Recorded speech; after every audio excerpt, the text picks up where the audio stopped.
Proč jste si pořídili masážní křeslo?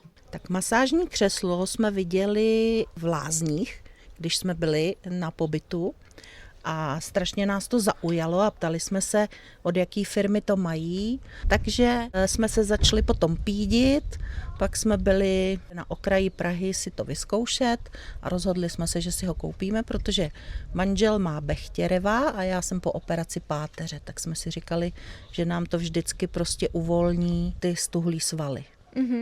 Takže cítíte nějaký rozdíl po používání? Určitě. Pokaždý prostě, když jsme třeba unavený, tak nejlepší je, že si třeba dáme saunu, máme tady saunu a pak si jdem sednout ještě do křesla večer. Manžel ho používá každý den a já tak zhruba 2x, 3x týdně. A máte nějaký oblíbený program?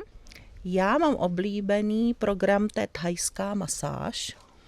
A potom manžel, ten si dává hluboký uvolnění a techniky pro krk a ramena a mojí mamce dávám vlastně, protože má neuropatii, tak ji tam posadím, když má oteklý nohy a dávám jí vlastně jenom, jak je ten vakusystém, tak jenom vlastně, aby jí ty nohy splaskly. Třeba ty airbagy na 10 minut nebo na 4 hodinky.